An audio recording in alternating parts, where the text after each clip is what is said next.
गोपालपुर अपहृत व्यवसायी मृतदेह उद्धार सप्ताह पर ठाब है व्यवसायी मृतदेह गंजाम जिला सोरडा थाना बालपंका गाँ निकट राशि पंकाल शंख निकट पड़ रही मृतदेह प्राय मृतदेह 7-8 दिन एटी पड़ रही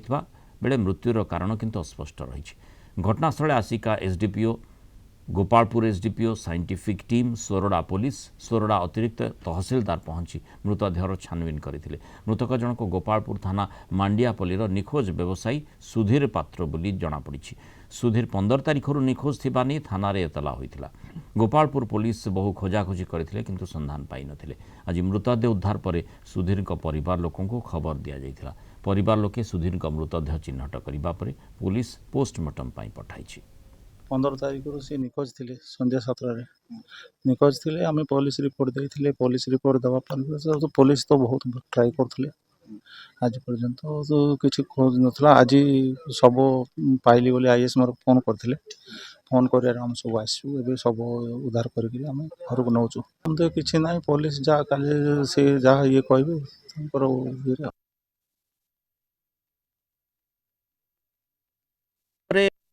व्यवसायी मृतदेह ता पुणी जी अपहृत होते अपहरणर जो भली कहुच्छी 15 तारिखर से अपहरण हेले एवं तांकर मृतदेह ठाब होइछि सप्ताह पर गोपालपुर थाना अंचल व्यवसायी सुधीर पात्र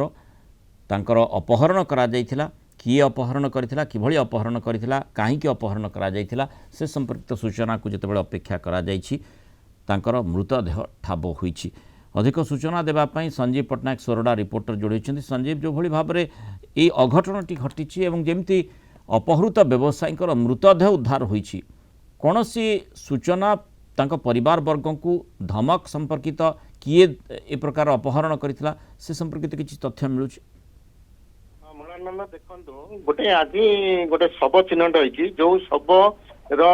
चिन्हट होइछि गोपालपुर सुधीर पात्र सी जड़े प्लट व्यवसायी सत्यनारायण प्लट बोली खलीगोटे प्लट व्यवसाय करते किंतु गत 15 तारिखर से निखोज थे ए संपर्क में गोपालपुर थाना रे तांका परिवार लोक लिखित भाव अभियोग करते पुलिस किसी सुराग पाई नथिला किंतु आज हठात सोरडा थाना निकट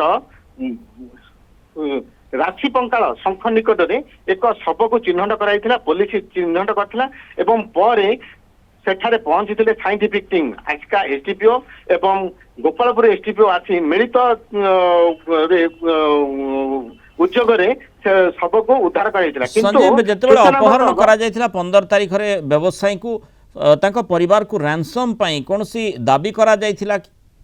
सूचना अच्छी जे तांको परिवार को अपहृतकारी माने 2 कोटी टंका मागिथिले जदि 2 कोटी टंका तमे नदब ताहले तमर पुओ को हत्या करिवो किबा तमर स्वामी को हत्या करा जिवो तथापि पुलिस तांको ट्रैक करि पारि नथिला सूचना विशेष सूचना जना पड़ी पुलिस ट्रैक कर जन को गोपालपुर फांडी में अटक रखी किंतु जदि पुलिस आगर एप्रति सजग होता ताहले जो सत्यनारायण को हत्या कराई से बंची जाते किंतु गोटे सोरडा गोटे गोटे हब हो हत्या करी आनिकी सोरडा अंचल में पकई दौरान अंततः संजीव जो भली जा आपण आशंका करुछंती जे जेतेबेले पुलिस निकट रे अभियोग होइतिला 15 तारिख रे व्यवसायी को अपहरण करा जायतिला एवं व्यवसायी को घर को अपहृत माने जहा कहा जाउछि कॉल भी करथिले से माने टंका भी दाबी करुथिले मुंड जमीन रखी सही समय रे तांका कॉल को ट्रेस करा जिबार थिला केउ स्थान रे से माने रहिछंती केउठू फोन करुछंती कहा सहाय्य रे से माने सेठी रहिछंती विभिन्न दिग रही जो संपर्क में बोधवे गुरुत्वर सहित पुलिस नेला नहीं कि जो आम देखुचे 7 दिन पर तांकर मृतदेह उद्धार होउछि हाँ निश्चित रूपे पुलिस गुरुत्व नहीं किंतु जो अपहृतकारी माने सेमाने सुदूर मुंबई किंबा चेन्नई रु सेमाने फेरार होते किंतु सेमान को उद्धार करी आनिबा सेमान को कब्जा को आनिबा पुलिस ପାଇଁ गोटे समस्या सृष्टि होइतिला फल बाहर जदि पुलिस अपहृत माने बाहर रहुथिले बोली जहा आपण कहउछन जदि पुलिस पाखरे तथ्य थिला निश्चित भाव में से व्यग्रता सहित काम करिवार आवश्यकता रहितिला एवं जो भली सूचना वर्तमान आम दउछे दर्शकों को जे तांकर मृतदेह स्थानीय अंचल रे मिलिछि तेणु किभଳି भाव में किए आनी सेठी स्थानीय अंचल रे तांकर मृतदेह पकेइला किभଳି भाव में हत्या करागला ए संपर्कित विस्तृत सूचनार निश्चय अपेक्षा रही जो पुलिस तदंत कर ठीक भाव में तदंत कर निश्चित भाव में जो अपहृत से पुलिस कब्जा को आसीपारे धरा पड़े। धन्यवाद संजीव सूचना आम सहित।